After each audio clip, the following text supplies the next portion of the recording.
Нормално имаме многу информации кои што се поврзани со криптовалутите, многу информации позитивни и негативни и за кражби, и за измени, промени, па се очекуваше дека можеби ќе ги снема како такви со оглед на оние потреси кои што ги доживеа и криптопазарот, а се беа предизвикани и од короната, и од војната во Украина и така натаму. Се она што е ново поврзано со криптовалутите, биткоинот и така натаму, се она што ве интересира делумно ќе подобјасниме за сите оние кои што имаат желба, сакаат да се вклучат, па на кој начин безбедно тоа да го направат. Ќе имаме можност да промоветиме со Душко Гошевски, адвокат и познавач на криптопазарот. Добре ни дојдовте. Благодарам на поканата. Секогаш интересно да се зборува за криптовалутите, криптопазарот и секогаш таму е богами о секунда. Како што се менува цената на криптовалутите од секунда во секунда, така и се доаѓаат и нови информации.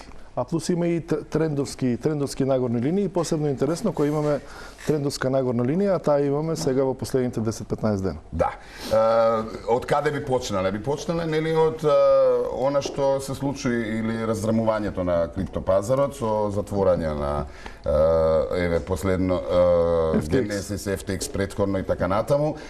Се очекуваше дека тоа ќе биде крајот за криптовалутите, но успеа и повторно тој предизвик да го издржат. Беше силен удар. Мора да кажам, FTX платформата, која што е една од најголемите платформи за тргување во криптосветот, падна и сега е веќе во стечајна ликвидација. И сега во она традиционална стечајна постапка, каде што американските судови имаат надлежност над платформата и сега се расправат веќе со имотот и колку ќе бидат намирени доверителите во тоа се огромни милиарди евра кои што пропаднаа таму, се запленува имот на Фридман и на сите околу него. Ќе видиме нели на крај како тоа ќе излезе, но беше сериозен удар, затоа што следеше на еден претходен удар, тоа беше падот на Луна со стейблкоинот. Само едно појаснување, стейблкоин има неколку во криптосветот, тоа се немаат пат и на вредноста, се врзани обично за долар и имаат вредност од $1. И сите кои што тргуваат, а сакаат да немаат ризик додека тргуваат, ги префрлаат своите криптовалути во стейблкоини, во UST, USDT и така натаму, врзани за долар. Се случи со Луна да падне стейблкоинот, фактички националната валута на криптосветот падна и повлече ред на платформи кои што беа врзани нели со Луна. Тоа беше на почетокот на годината, имавме уште еден пат со FTX берзата и навистина имаше апокалиптични сценарии во делот на криптосветот. Не е толку независен криптопазарот што се не поврзан со традиционалните пазари и веќе сите влијанија на традиционалните финансиски пазари влијаат во криптосветот. Истите правила на игра сега тоа е дека нема правило.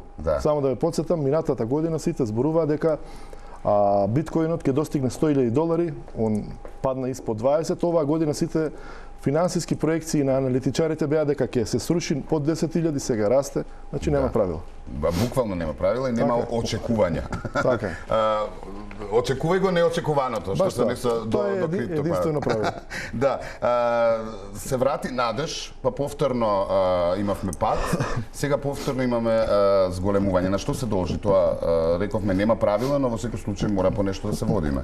Обично, но некако овој период сите очекувавме повторно да нели цената да биде долу, од анализите кои што се прават, кога паѓаат светските пазари, значи збориме кога паѓаат обврзници, кога паѓаат акции, харти од вредност, криптовалутите кои што се недоволно регулирани паѓаат дупло. Сега се случува полека да расте пазарот, а многу повеќе да расте, полека да се стабилизираат финансиските пазари, а дупло повеќе да расте криптопазарот. Се работи за нерегулирана дејност и затоа шпекулативните елементи се многу повисоки и затоа и самите износи на пат и на раст се многу повисоки. Оние кои што не го сакаат криптопазарот, секогаш нели оние злобни муабети велат ова ќе биде крај, неколку пати се предвидува крај, но сега навистина беше здрман криптопазарот и се предвидуваше да речеме. Во 2018 ние не ги следевме доволно, зборам за нашите македонски медиуми, не го следевме криптопазарот, но оние кои што го следа знае дека имаше пат на платформа, имаше крај и исто, мислам, насловите беа ова е крах и крај на биткоинот, со тој на криптопазарот. Може ли да го снема криптопазарот? Одеднаш да исчезне? Многу луѓе тоа дека не е регулиран или така натаму. Не, он постепено има регулација. Многу луѓе влегоа, значи институционални инвеститори, хедж фондови, Wall Street играчи, штом влегуваат тие, мислам дека има некоја своја одржливост. Само да потсетиме, и претходниот пат мислам дека го спомнавме тоа во една телевизија, на Г20 во Бали, претседателот на Америка Џо Бајден заедно со сите 20 лидери имаше изјава околу тогашните немили случувања на криптопазарот. Добро. Вчера има изјава од Обединетите Американски Емирати, кои што нели, да кажеме се на Блискиот исток, дека криптосредствата ќе бидат значаен дел од надворешната трговија. Сакам да кажам полека, можеби така и треба постепено, навлегува регулацијата во криптосветот, а криптосветот се интегрира со финансиските пазари. И тоа ќе нуди некоја одржливост на криптовалутите. Македонија и криптосветот, ајде ова што сите не интересира. Какви се измените, што е превземено до сега, нели, за некаква регулација, за улеснување, за тргување и така натаму? Минатата година имаше најава и тоа се случи во оваа година, дека ќе има првична регулација на криптосветот и може да истакнеме, со Законот за спречување на перење пари и финансирање до тероризам, имаше првична регулација на криптовалутите, со тоа што кај нас ќе има термин виртуелен имот. Така е терминот, не е криптовалута, туку виртуелен имот. Законот беше донесен, мислам, на 12 јули, стапи на сила 20 јули. Сите менувачници, криптоменувачници кои што се во Македонија сега треба да се усогласат со законските измени. Има даночна регулација и од аспект на спречување перење пари. Посебен закон за регулација има држави кои што опште немаат. А ние можеби ќе имаме, има работна група во Министерството за финансии, али уште не е дојден до таа фаза. Но почетна регулација има и ние фативме текст со другите. И како би бил регулиран, да речеме, одредена е моја сметка, како во државата би можеле да регулираат, односно да влезат во сметката, во мојот криптоновчаник и да видат ја колку имам добивка купена. Регулацијата е на база, ова мислам ќе звучи малку, ама ќе го објаснам. Регулацијата е на база на 5-та европска директива и сите членки на Европска унија и на Совет на Европа треба да го регулираат на исти начин. А тоа е сите трансакции што сте под 500 евра може да бидат кеч над 500 евра. Сите размени кои што се прават во валути, на пример од денари или долари или евра во крипто и обратно, мора да бидат пријавени. Мора да бидат жирални, мора да бидат трансакцијски, не може да бидат кеш над 500 евра, а над 1000 евра секој што ги разменува од криптоминувачниците мора да направи посебен извештај кој дошол, кој ги разменил средствата, колку пари и така натаму. После тоа најверојатно ќе се мечира со другите институции за плаќање на данокот. Секој што остварил добивка, пример си го купил биткоинот на $20,000, си го продал на 25, на $5,000 треба се плати 10% данок. Ситуација каде што ја би отишол во странство и би плаќал со криптовалути преку мојата сметка? Можете секаде. Мислам не секаде, ама тоа не може да се регулира, односно не може да ми ги следат тие средства. Не може да ги следат тие средства. Тоа се остава на, да кажеме, на даночната свест на поединецот. Ако оствари разлика и со плаќање на добро, а се е на база на остварена разлика, да си го пријави на редниот месец. Црна трговија се малку во тој дел. Може да или ќе опстане, односно може нели да се купуваат оружје така натаму. Може да се перат пари, мада многу поише се перат пари со легални средства и со банки отколку со криптосредства, но го има тој момент, не може да кажеме дека го нема и се користат. Има посебни криптовалути кои што се на децентрализирани берзи, кои што не се следат баш добро и кои што со нив се има добри филмови моментално и на Netflix документарци, како откупот се прави у Monero, тоа се посебни други криптовалути кои што се не може да им се влезе во трага, има мислам баш она филмски. Да. Има ли интерес во Македонија генерално за криптовалутите? Има интерес во Македонија како и секаде и тоа рапидно се зголемува интересот со раст на цените. Сите кога паѓаат цените, кога реално треба да се купува, никој не купува, кога ќе почне да растат сите. Да. А имаше многу луѓе кои што изгубија многу пари. Пазарна психологија имаше. Тоа дека беше висока цената на биткоинот.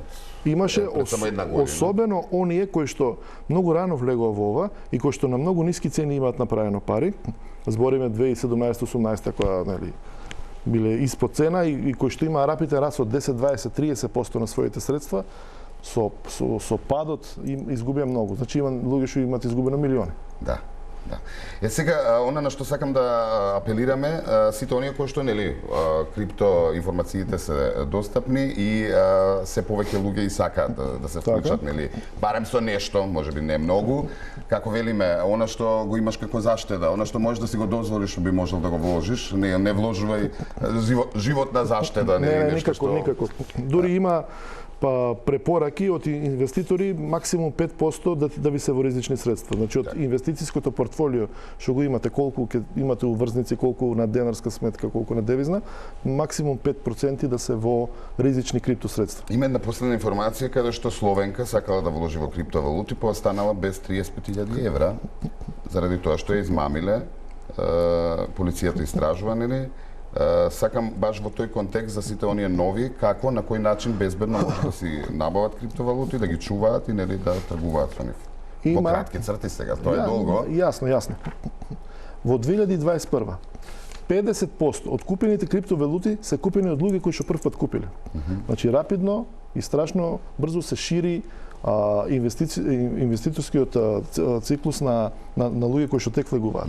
Сега тука има доста луѓе кои што немаат, да кажеме, основни познавања од тој е баш пазар на капитал. 2021 се очекуваше навистина да растат сите криптовалути, да, и луѓето се некако се во наводници излажаа дека многу брзо ќе дојдат до средства добивки. Тоа е класична пазарна психологија, ама на класична пазарна психологија вие сте подложени на измами.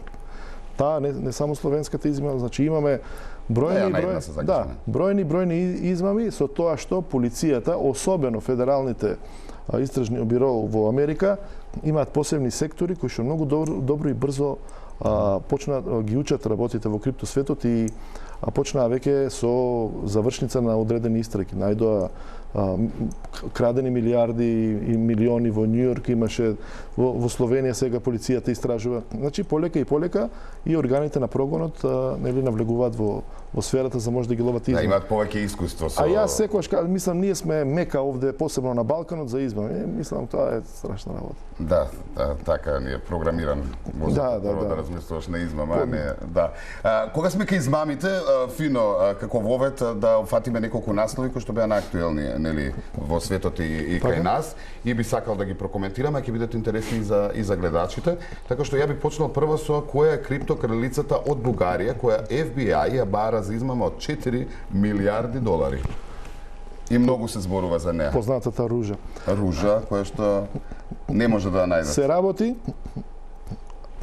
Има доста и македонци кои што се уплетени од таа приказна, мислам, не уплетени со неа, туку имаат многу пари изгубено на тоа.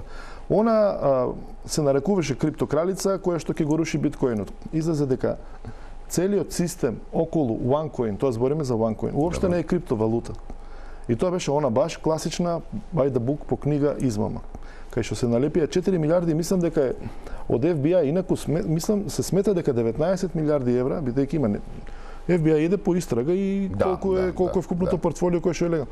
Инаку се смета дека над 19 милиарди евра е финансиската проневера која што е направена преку OneCoin. И тоа беше, мислам, пред 6-7 години, околу 2016 кога пукна таа афера. Сега аферата повторно доаѓа до израз затоа што FBI ја стави у топ 10. И она е прва жена која што е у топ 10 на FBI листата на најталент. Тоа значи дека и FBI полека навлегува во овој финансиски криптосвет и согласно висината и обемот на финансиската измама, нормално дека си нашла свое место на пиедесталот. Да, кога сме кај FBI измамите, хакери од Северна Кореја со последните информации одговори за кражба на 100 милиони долари. Така е. Ова е второ во Јужна Кореја. Дори и пропагањето на Луна беше поттикната од Јужна Кореја. Јужна Кореја е една од 5 држави кај што има најголем обем на трансакции, така да нормално дека ќе има и вакви работи. Хакерски упади има. Хакерските упади обично се прават на недоволно силни сенџери на размена на податоци. Сега, ако вие работите со платформа која што е, да кажеме, легална као, мислам, легално, не сите се легални, као Binance, стандардна платформа и работите само со тргување, не може хакер да ви упадне затоа што е страшно добра заштита се работи за блокчейн технологија. Но има различни видови и подвидови на канали за да можете да остварите некои пари, да ставите ваши биткоини да растат, не мора биткоини, било каква криптовалута, да растат, има различни агрегатори и таму се ловат луѓето. Значи повторно секогаш кога има малку поголема алчност, тоа е основа за да може да се направи финанска измама, хакирање или што е да е. Во случајот е така. Аха, тоа сепак некој треба да превземе нешто, да Да, сгреши во префрлањето Во на некоја префрлање на адреса некоја каде што платформа префрло, која што дава за да ја поголема. отвори својата сметка. Така, Во друг случај не може да... Не може, инаку не може, непробојно е. Овој блокчейн end-to-end description, се како преведам, значи фактички од една до друга линија, као што се Viber, WhatsApp комуникации, тоа се синџери кои што нема шанси да бидат пробиени под посебен клуч се. Не може да ти упат. Не, значи го издржа тестот на времето во делот на такви напади. А хакерски напад на wallet, на паричник, посебно оние што сте не хостирани, што се нема шанси. Вика, американските власти заплени речи 700, ова го спомнав, милиони долари од имотот на FTX. Да, тоа е во стечајната постапка. Стечајната постапка, ако FTX има пример сега 5 милиарди, проневерено, сите, као класична стечајна постапка, сите доверители пријавуваат. И сега од вкупната маса ќе има распределба на имот во проценти согласно редовите, може да има прв и втор ред кој има приоритет, предност, ама мислам дека нема доволно капитал за да се намират оние кои што беа дел од таа платформа. И Генезис после FTX, нели во најавната затоа што беа поврзани за банкрот, поврзани, што значи тоа сега за криптопазарот? Кај Генезис беше интересно дека у моментот на раст на биткоинот предходната недела се објави банкротот на Генезис и повторно почна да расте. На што Значи, се што викаат анализите зашто е тоа така? Може би апсолвирано прашањето веќе на Генезис, а може би кога има раст и кога има таков пазар никој не чита податоци. Значи сите сакаат само да влезат за да дојде, само едно мора да знаат и гледачите или вие. За да дојде пак до раст на биткоинот до 50 до 100 долари, како и да е, мора да има нов капитал кој што ќе се прибере. Добро. Тој нов капитал, значи затоа што стариот капитал се потроши со паѓање на вредност. Тој нов капитал како се прибира? Нормално е во финансиските циклуси, затоа што ова е традиционален веќе финансиски пазар. Нормално е потоа да има пад и потоа да има раст пак со прибирање на нов капитал. Така се зголемува вредност и тоа треба сите да го знаат. Треба да се знае кога се влегува, кога се излегува. Така е. Се очекува ли сега зголемување на цената на биткоинот? Што велат анализите? Натаму одат потоците, иако дали до да речеме оваа година би стигнал до ајде да речеме 23.000 долари. Он стигна 24.000 долари вчера на кратко. Добро. И пак се спушти на 23. Може да стигне до 30. Предвидувањата беа дека ќе падне под 10. Добро. Он се качува на 30. Минатата година предвидувањата беа дека ќе стигне 100, он падна под 20. Ништо не може со сигурност да се потврди. Ништо не може со сигурност. Може и 70. Ја обично кога зборуваме за финансиски пазари, кога зборуваме за тргување акции, го цитирам Ворен Бафет, кој што кажува, вика, кога идете на фризер, ако фризерот ви каже која акција ја купил, тогаш почнете да ја продавате таа акција. Да, затоа внимавајте од каде добивате информации, од каде обезбедувате информации. Се исплати ли копањето? Некако еве ке народот, нели попознато со вестиве со сите овие афери каде што во институции се копале, нели, криптовалути. Сега копање како копање многу смешно звучи вака, но во секој случај може да го појасниме тоа. Копањето е фактички верификација на трансакцијата. Секоја една трансакција е во една отворена јавна книга. Транспарентен е блокчейнот и криптовалутите и копањето е фактички верификација. Сега за да се верификуваат потребни се машини кои што ги верифицираат. Тоа е нели една реченица што е копањето. Копањето многу сега дали копањето зависи од цената на биткоинот и од цената на другите криптовалути, ама они го следат биткоинот. Како расте цената на биткоинот, така ќе расте и повторно копањето и родарењето на криптовалутите. Има различни анализи. А со зголемувањето на цената на струјата зборуваме за оние кои што копаат и плаќаат струја. Значи и таму има неверојатно иновативни методи, да кажеме вториот најпознат коин, криптовалута Етериум премина веќе во зелена технологија, каде што верификацијата иде на друг начин и не е потребно толку трошење струја. Се прават агрегати овие за копање машини кои што работат на метан, на еколошки извори, на обновливи извори, значи и таму иновациите немаат крај со цел да се намали зависноста од електричната енергија затоа што влијае на цената на родарењето, на копањето на криптовалутите. Така. Во финансиска индустрија стана тоа. Да. Добро, овде морам да завршам. Во секој случај, криптопазарот не е мртов, ајде да се изразиме така, оди и понатаму, се качува и понатаму, може да се следат, нели, цените секојдневно се менуваат, но сега за сега убави се прогнозите. Така е, Значи, пошто оние кои што го следат нели криптопазарот знаат дека ова беше уште едно као француската поговорка кралот е мртов, да живее кралот. Така е. Убаво завршување. Благодарам многу. Се гледаме пак следна прилика.